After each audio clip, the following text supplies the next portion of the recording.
Thank you so much, President Macron and President Ruto. My name is Sophie Mkwena from the South African Broadcasting Corporation.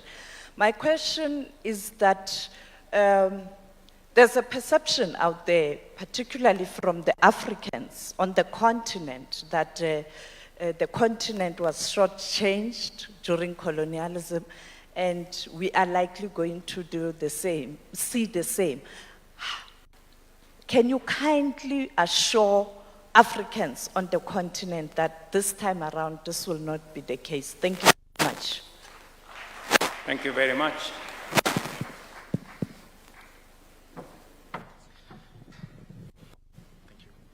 Bonsoir, messieurs les présidents. Anthony Lebos pour la chaîne française FM TV.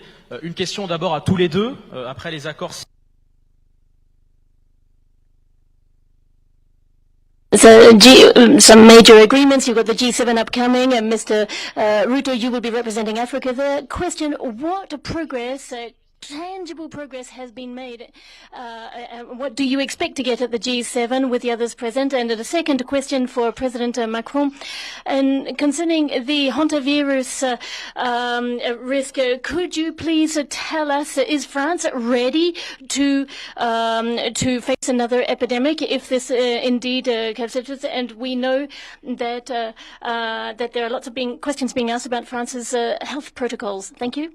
Thank you, Your Excellencies. Gloria Musimbi on your far right. So my question is, Your Excellency, President Ruto, as you prepare for the G7 summit and as a representation of Africa, what are the 3 key priorities emerging from this declaration that you intend to table before the global leaders? Thank you. Good evening, President Ruto and President Macron. My name is Tendaisha Chitima and I'm from Zimbabwe. I'm from the creative sector. As we conclude the Africa Forward Summit, I would like to know what you think is the most important issue right now for humanity. What do you believe is our greatest responsibility? Thank you. Thank you very much.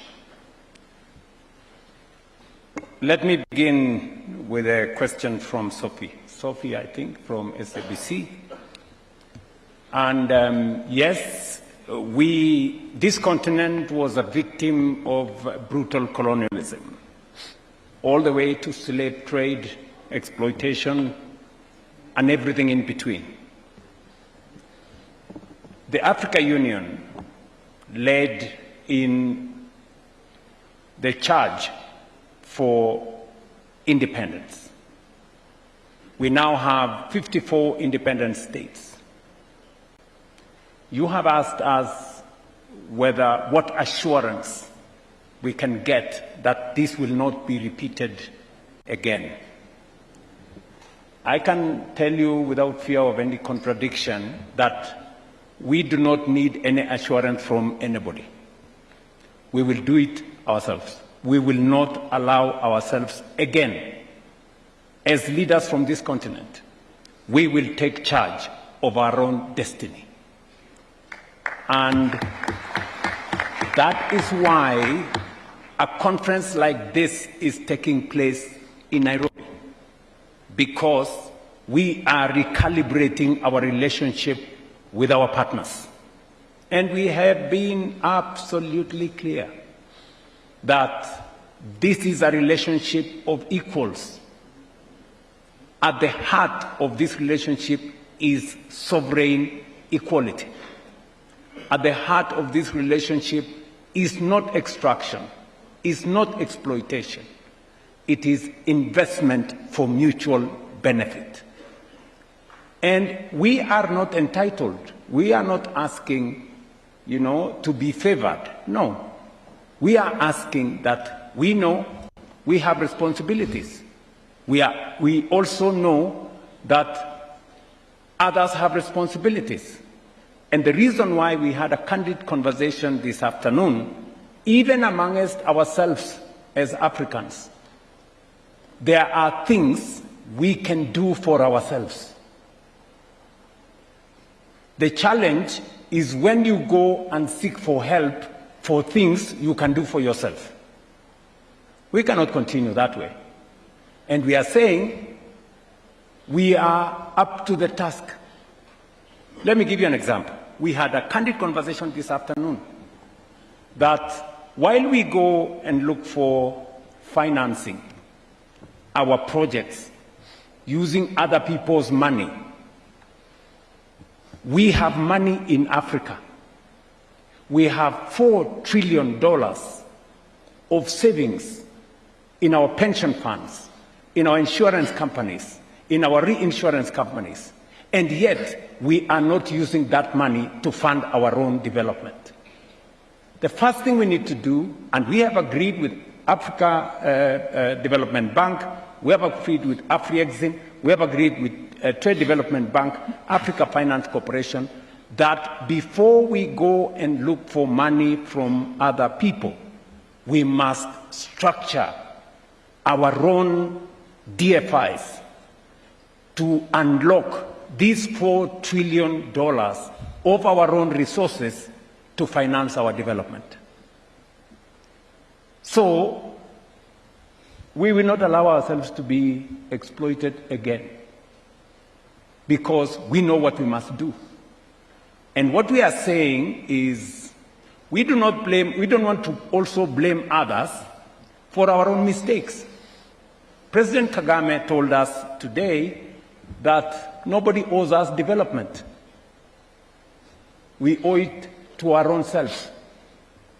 So we mustn't look for favors where we can do it ourselves. Secondly, Aliko Dangote told us today that our own private sector in this continent must first and foremost invest in our continent before we go looking for other investors from elsewhere. Yeah. The question people ask, if our own private sector does not have the confidence to invest in our continent, why would private sector from elsewhere have the confidence? Yeah.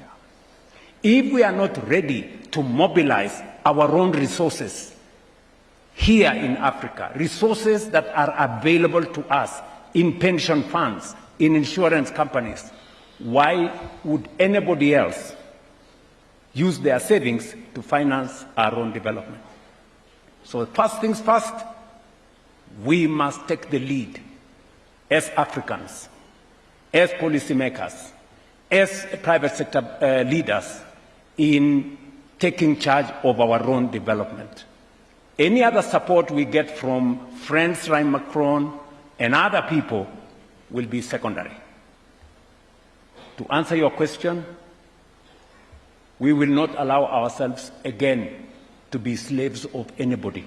We are going to take charge of our own future. Number two, somebody has asked tangible progress. What tangible progress have we achieved here? And how are we going to approach the G7? Let me say the following, that we have agreed on three fundamental things. We've agreed, number one, is we must develop an innovative mechanism of raising resources at scale, at speed, for our own development, and it starts with us. All we will be asking at the G7, in fact, we will not be asking for money from the G7. What are we asking from the G7? We are asking them to put in call-up capital. We are asking them to put in guarantee, not money. We will use our own institutions to mobilize resources to undertake our own infrastructure development. That's what we'll be going to the G7 to do. Simple. You know, in the past, we've been going to ask for aid and loans and things and more. We are saying there are things we can do by ourselves.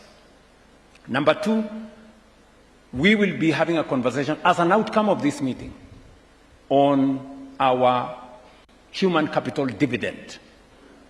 Our young people, the people of this continent, are the greatest asset that we have. They will form the workforce of the future, they will form the market of the future, and they will drive innovation, creativity, artificial intelligence, and technology. So we have one of the biggest assets. What we have agreed is, how do we make that, how do we build the capacity for that asset? Through education, through training, making sure they have access to the internet, making sure that they have access to technology. The rest, the young people of this continent can do it for us and for the globe. And finally, we have agreed on energy transition. That energy transition is not just going to be about energy. It's going to be both transition in development and transition in transformation itself. So energy being, because I have said in my closing statement, there is no region, no country that can industrialize in the dark. We need energy.